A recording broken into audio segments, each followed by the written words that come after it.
Okay. आनंद भारती उर्फ राम भरोस मौर्य जी का अभिवादन स्वीकार करें। और आज यहाँ पर हीरालाल के माध्यम से यहाँ पर आने का एक अवसर मिला है और कांदीवली ठाकुर कॉम्प्लेक्स में हूँ। तो मैं जानना चाहूँगा बाबूजी, आप अपना पूरा नाम क्या लिखते हैं? नाम बताना है आपको। मैं तो अपना नाम, मेरा नाम है डॉक्टर हरिकृष्ण मौर्य। डॉक्टर हरिकृष्ण मौर्य। तो मैं जानना चाहता हूँ कि आप कौन से डॉक्टर हैं? आपने पीएचडी कर रखी है? हमने पीएचडी कर रखी है। अच्छा, कौन से सब्जेक्ट से पीएचडी रहा आपका? केमिस्ट्री से। केमिस्ट्री से था। और कहाँ पर कार्यरत थे? मैं ओएनजीसी में सर्विस किया। अच्छा, मतलब रिटायर्ड आप वहीं से हुए हैं? ओएनजीसी से रिटायर हुआ। अच्छा, तब तो बहुत बड़ा, तब तो भाई आप लोग वैज्ञानिक थे एक प्रकार से उस जमाने में। हाँ, रिसर्च किया। रिसर्च किए तो वैज्ञानिक हो गए ना सर? हाँ हाँ, जी जी जी वैज्ञानिक ही था मैं। जी जी जी जी, बहुत अच्छी बात है। और मिला जुला करके आपको 10 साल हो गया रिटायर्ड होकर के। हाँ हाँ। तो मोटी मोटा अगर हम देखें तो आपका उम्र करीबन 70 साल के आसपास होगा। हाँ, 70 साल अंदाजा। हाँ। जी जी जी जी, बहुत अच्छी बात है। तो हम लोग आपके घर पे आए तो आपको कैसा लगा? बहुत अच्छा लगा। हम तो आपको हर समय याद करते हैं। लेकिन जब मैं फ़ोन करता था, जब आप फ़ोन का रिप्लाई नहीं देते तो मैं बोला नाराज़ हैं, हमको तो ये लगता था। लेकिन ऐसा हमें पता चला कि आप भूल जाते हैं, ऐसा हमें पता चला। बगल में ही मोबाइल रखा है, आवाज़ नहीं सुनाई पड़ती टेलीफोन में बच्चों के। चलिए, कोई दिक्कत नहीं है। हाँ। तो ये बताएं, क्या संदेश देंगे लोगों को? हम लोग यहाँ पर आए तो क्या संदेश देंगे? ऐसा लोग बताते हैं कि बच्चे जब पढ़ लिख लेंगे, जनरेशन जब शिक्षित हो जाएगा तो भारत से पाखंड अपने आप भाग जाएगा। वो धीरे धीरे खत्म हो रहा है। लेकिन मैं देख रहा हूँ, जैसे मान लीजिए फॉर एग्जाम्पल, आपको हम पानी दे दूँ, उसमें गाय का मूत और गाय का गोबर डाल दूँ और आपको बोलूँ पिए, तो आप बोलेंगे नहीं नहीं भाई, ये तो मैं नहीं पीऊँगा क्योंकि पढ़े लिखे इंसान है।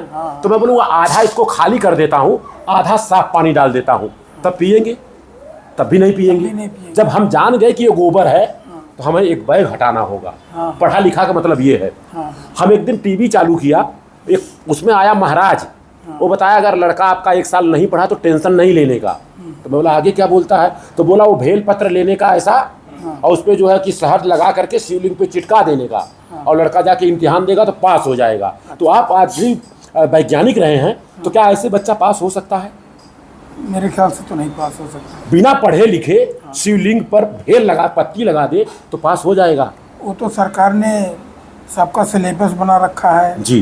क्या आपको कौन सी किताब पढ़नी है जी, और उसके लिए इम्तिहान स्कूल में जाना पड़ेगा, पढ़ाई करना पड़ेगा, तब पास होगा। वो तो सब एक प्रोसीजर। आगे की बात कर रहा हूँ। 1 साल के बाद पेपर में निकला, जो बता रहा था उसी का लड़का 8वीं में फेल हो गया। पेपर में निकला। हाँ, हो सकता है। तो चर्चा करते रहेंगे। और हम कह रहे हैं कि अगर लड़का पढ़ा लिखा और शिक्षित है तो क्या सही है और क्या गलत है, उसको जरूर सोचना चाहिए। ज्योतिबा राव फूले ने, सावित्रीबाई फूले के हस्बैंड ज्योतिबा राव फूले ने कहा, अगर पढ़ लिख करके, हाँ, पढ़ लिख करके गलत को गलत और सही को सही नहीं बोल सकते हो तो दरअसल आप पढ़े लिखे हो ही नहीं सकते हो। जानकारी है तो पढ़ाई लिखाई जो है ये सब अपने को जानने के लिए मुख्य रूप से जी, खुद को जानने का ही है ये। जी। हम लोग जब पढ़ाई कर रहे थे प्राइमरी में तो हम लोगों को पढ़ाया जाता था आओ करके सीखें, और आज जो है विज्ञान भारती चल रहा है। मैं कक्षा 6, 7, 8 का लेके आया हूँ, उसमें संविधान की चर्चा की गई है, सारा चर्चा किया गया है। तो बहन जी ये बताइए, आज के आपके घर पे अपना नाम बता दीजिए। सत्यवती मौर्य। सत्यवती मौर्य जी, आपने उस जमाने में आपने बीए किया है, बधाई की पात्र हैं। अगर इनका उम्र मिला जुला के पूछना नहीं चाहिए, अगर इनका 60 है तो 70 है तो आपका भी 65 के आसपास होगा। 60 है, मतलब 10 साल का अंतर है। पहले 8-10 साल का अंतर चलता भी था। जी जी जी जी। तो आपके घर पे आया हूँ, तो आप क्या संदेश देंगी अपने घर से आज? कुछ नहीं, शिक्षा से ज्यादा जरूरी तो कोई चीज नहीं। बाबा साहब ने कहा था शिक्षा वो शेरनी का दूध है, जो पिएगा वो दहाड़ेगा। लेकिन मैं देखता हूँ जो पी ले रहा है ना, गीदड़ बन जा रहा है। जी जी जी जी, बहुत अच्छा लगा। सिर्फ एक छोटा सा क्वेश्चन आपसे होगा, जैसे सावित्रीबाई फूले भारत की प्रथम शिक्षिका महिला रही, उनके हस्बैंड का नाम बता दीजिए आप। हाँ, राष्ट्रपिता ज्योतिबा राव फूले। आपको बता दूं इन लोगों को भारत रत्न मिलना चाहिए था। बाबा साहब डॉक्टर भीमराव अंबेडकर ने इनको अपना गुरु माना। जी जी, बाबा साहब अंबेडकर ने। जी, तथागत गौतम बुद्ध के बारे में एक लाइन में क्या बोलना चाहेंगे आप? वो हमारे पूर्वज रहे, ऐसा मेरे दादा बाबा ने बताया। शाक्यमुनि तथागत गौतम, उनके बारे में एक लाइन में खाली। कुछ उन्होंने जाना, जीवन क्या है इसके बारे में जाना। जी, मतलब वो उनका खुद का वो शोध था। जी जी जी, बहुत अच्छी बात है, कभी पगोड़ा जाने का मौका मिला तो जरूर जाइएगा। और देखिए, बुद्ध कहने से, गुड़ कहने से मुँह मीठा नहीं होता है। जब तक उसको हम खाएंगे नहीं तब तक नहीं समझ में आता है। जी जी जी। और हम बुद्ध को क्यों स्वीकार किया? उन्होंने लिखा, उन्होंने बताया, कोई चीज़ बहुत दिनों से माने ये मत मानो, बहुत लोग मानते मत मानो, धर्म ग्रंथों में लिखा मत मानो, संत महापुरुषों ने कहा मत मानो, और मैं भी कह रहा हूँ मत मानो। किसी भी बात को तर्क कसौटी पर कसो, खरा उतरता हो और जीव कल्याणकारी है तो मान लेना चाहिए। और बुद्ध ने कहा बहन जी 5 चीज़ मत करो, दुनिया का हर काम करो। कौन सा 5 चीज़? प्राण हिंसा मत करो अकारण, चोरी मत करो, झूठ मत बोलो, दुराचार मत करो, व्यभिचार मत करो, और लास्ट में सबसे खतरनाक कहा मादक पदार्थों का सेवन मत करो। इसके अलावा दुनिया का हर काम करो। तब हमने बुद्ध को गले लगाया, तो बुद्ध के बारे में मैं पढ़ने लगा, और पढ़ते पढ़ते ये समझ में आया कि पूरी दुनिया में अगर कोई शुद्ध है तो बुद्ध है वो जी, जो हम समझा। तो बड़ा अच्छा लगा आपके यहाँ आने के बाद। और आपके बच्चे आज वीडियोग्राफी कर रहे हैं, क्या नाम है इनका एक बार बता दीजिए? हिमांशु नाम है जी। और बहुत अच्छा लगा मुझे, क्योंकि देखिए हमने क्रिया किया, जो प्रक्रिया किया, क्रिया प्रक्रिया करने से क्या होता है ना, रिजल्ट आता है जी।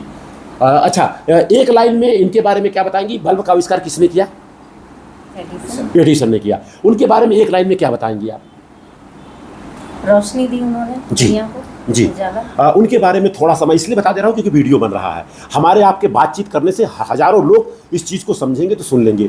जब बल्ब का आविष्कार उसने किया है ना, एडिसन ने, जब स्कूल में गया था तो मास्टर लोगों ने एक चिट्ठी लिख के दे दिया, और चिट्ठी लेकर के अपने मम्मी को दिया तो उसकी मम्मी रोने लगी। तो एडिसन पूछ रहा क्यों रो रही हो? तो उसकी मम्मी ने बोला बेटा लेटर में यही लिखा है, क्योंकि वो तो पहली बार गया था स्कूल, यही लिखा है कि तुम पढ़ने में इतने तेज हो कि तुमको कोई मास्टर पढ़ा ही नहीं सकता है। बोला अरे बाप रे, ऐसा हो गया मैं क्या? तो बोला मैं ऐसा चीज़ बनाऊंगा जो दुनिया में कोई नहीं बनाया होगा। तब उसने जो है बल्ब का आविष्कार किया, और बल्ब का आविष्कार करने के लिए 999 बार फेल हुआ था। लोगों ने उसको पागल घोषित कर दिया। तब उसने कहा इस तरह से बल्ब नहीं बनेगा, मुझे पता चल गया, और हजारवें बार बल्ब बना, और आज उसने रात में दिन करके दिखा दिया है। ये एडिसन का था जी जी जी। तो एडिसन के बारे में इतना बहुत हो गया, तो बच्चों को ये सब करना। हीरालाल जी यहाँ आने के बाद आप तो दूसरी तीसरी बार आ रहे हैं। हम तो कई बार आ चुके हैं, बहुत अच्छा लगा। और बड़ा पहली बार आपको मिलाना था, इसके लिए आपको लेके आया। अरे सर 4 बजे फ़ोन किया मैं हमको, तो हमने कहा यार चलना है। बोल रहे थे हमको चलना है, हमका चलो मिला ही देते हैं। फोन नहीं लगा तो मैं तो चल रहा हूँ ना, चलो मुलाकात हो जाएगी तो मिला जुला करके रात को 10 बजे जो हमारी आपकी बतकही हो रही है, 10 बजे रात को 11 बजे तक लोड हो जाएगा। द तर्कशील चैनल है, उस पर आ जाएगा। जो हम लोग बात कर रहे हैं, आप दुनिया में रहे ना रहे, लेकिन वो हमेशा रहेगा कि भाई हम लोग जा करके वहाँ बातचीत किए थे। तो एक बच्चा एक बच्ची है, हम दो हमारे दो।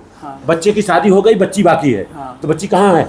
बच्चे भी। अच्छा चलिए बताइए, बात होल्ड करिएगा।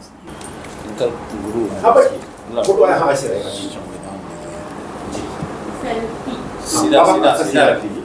हाँ बैठ जाइए। हाँ बैठ जाइए, आप चिंता मत करना चाहिए, हमेशा मुस्कुराहट है, आप टेंशन मत लीजिए। आप बहुत अच्छी लग रही है। आप ऐसा मत सोचिए मैं साड़ी नहीं पहना, ये सब सोचने का नहीं। अच्छा जी बेटा, एक छोटा सा क्वेश्चन होगा। ये हमारा भारत देश गीता से चलता है, कुरान से कि संविधान? संविधान से, सवाल ही नहीं उठता है। संविधान से चलता है। सिर्फ एक जानकारी, हमारे भारत के संविधान में कितने आर्टिकल्स हैं? जैसे आपको जानकारी मैं बताऊँ कितने हैं, आपको पता है? देखिए हमारा देश किससे चल रहा है? संविधान से। और हम लोग चर्चा किसी और का करते हैं। पूरे भारत के संविधान में टोटल 395 आर्टिकल्स हैं। जब बढ़ते हैं ABCD करके बढ़ा दिया जाता है। अगर उसको गिनेंगे तो 400 से ज़्यादा हो गए, 500 हो गए। वो अमेंडमेंट होता है, ABCD दिया जाता है। अच्छा दूसरी बात, सही। हाँ तीसरी बात, चलिए ठीक है 395 छोड़ो, उसको बाजू रखो, क्योंकि अपने को जरूरत नहीं पड़ता है। जरूरत पड़ता तो वकील के पास चले जाते हैं, लेकिन जनरल नॉलेज में ये चीज़ रहना चाहिए। मैं आपको पेपर एक दे जाऊंगा। अच्छा, भारत के संविधान के आर्टिकल नंबर 1 में क्या लिखा है बता पाओ? 1 में 395 है। 395 की बात नहीं करूंगा, 1 की खाली बात। पढ़ा नहीं है, बट मुझे लगता है कि सारे भारतीय एक हैं जी, वो सबसे पहले लिखा होगा। नो नहीं, आप उसमें निकालेंगे। पहली बात तो इंडिया दैट इज भारत। हाँ इंडिया अर्थात भारत, अपने देश का 2 ही नाम है, गवर्नमेंट ऑफ इंडिया या तो भारत सरकार। तीसरा नाम बताना भी नहीं, क्योंकि संविधान हाँ ये हम संविधान का बुक देके जा रहे हैं। हाँ। और ये माता सावित्री बाई फुले का ऐसे कर दीजिए, ये किताब देके जा रहे हैं। अच्छा, आपके घर पे पहली बार आया, सेव संतरा मुसब्बी मिठाई नहीं लेके आया, उसके बदले में किताब लेके आया। आपसे क्वेश्चन होगा, ये किताब दिया तो अच्छा कि मिठाई लाता वो अच्छा? किताब अच्छी। किताब अच्छा, लेकिन ऐसा कोई करता नहीं है। हाँ। जी, ऐसा कोई करता नहीं। ये जो किताब आप देख रहे हैं, हम पदम लिखा हुआ है, ये पाली भाषा है, अंग्रेजी में भी है, इसके अंदर हिंदी में भी है। और हमारे मित्र हैं, 1 करोड़ किताब छपवा रहे हैं। कितना? 1 करोड़, ताकि लोग बुद्ध को जाने कि कितना शुद्ध है। और दूसरी बात, शुरुआती के 84,000 बुक नॉट फॉर सेलिंग, लोगों को घर तक पहुंचाना, जिसमें से मैंने एक जिम्मेदारी लिया है कि कम से कम 10,000 किताब तो मैं घरों तक पहुंचा दूंगा, क्योंकि घरों तक पहुंचाना मामूली चीज नहीं है। जी, अच्छा, बेटा आपने हिंदी पढ़ लेती है बराबर? सावित्रीबाई फूले ने एक कविता लिखा है, उस कविता का नाम है, ऊपर क्या लिखा है बताइए? कृषाण बैठो। मन्नत। ये कविता जरा पढ़ के सुना दीजिए। इसको पकड़ कर बिठा। हाँ, खोला, आधा मिनट लगेगा, पढ़िए। पत्थर पर सिंदूर ध्यान से सुनिए। उसे तेल में डुबोकर जी जिसे समझ लिया जाता है देवता, जी वह असल में होता है एक पत्थर। जी मन्नत मांगते काटते बकरा, जी करे हलाल, जी चढ़ावा चढ़ावे पत्थर पर। जी। पुत्र का जन्म होने पर यदि पत्थर पूजने से मिलते बच्चे, तो फिर व्यर्थ में नर नारी क्यों रचाते हैं शादी। और नीचे क्या लिखा है? माता सावित्री बाई। ये आपने खाली पढ़ा है और लिखा है सावित्रीबाई फूले। और कब लिखा है? 150 साल पहले। और ये कौन थी? भारत की प्रथम शिक्षिका महिला। उन्होंने कहा कि पत्थर पर तेल और हल्दी पोतकर उसको भगवान मान लिया जाता है, देवता, और उस पर लोग क्या करते हैं? बकरा चढ़ाते हैं और मन्नत मांगते हैं लड़का पैदा हो जाए। तो उनका कहानी था, अगर पत्थर पर बकरा चढ़ा देने से, मन्नत मांग लेने से बच्चा पैदा होता है तो शादी क्यों कराते हैं? तो उनका कहना सही है कि सावित्रीबाई फूले उस जमाने में अपने विद्यालय में पढ़ाया करती थी, लेकिन आज हमें विद्यालय में चीज नहीं पढ़ाया जा रहा। तो बेटा ये किताब है, मिला जुला करके 16 इसमें जो है अध्याय है। जब आपको समय मिले तो जरूर पढ़ना। कोई गलत बात तो नहीं है? नहीं नहीं। जी जी। तो आर्टिकल वगैरह इसमें पढ़ना, जानकारी हो जाएगी। सही बोल। तो इसी के साथ मैं अपनी बातों को विराम दूंगा। और हमारे मिलने से आप लोगों को कैसा लगा? बहुत अच्छा। हम सिर्फ और सिर्फ यही जानना चाहते हैं कि जो सच हो उसको ले लो और जो गलत है छोड़ दो, लेकिन गलत की जानकारी हो जाए उसके बाद। इसी के साथ बातों को विराम दो। ये बच्चा इनका नाम क्या रखा आपने? कृषाण। हाँ, इधर देखो, इधर देखो। हाँ, वाह वाह वाह, चीज कृषाण।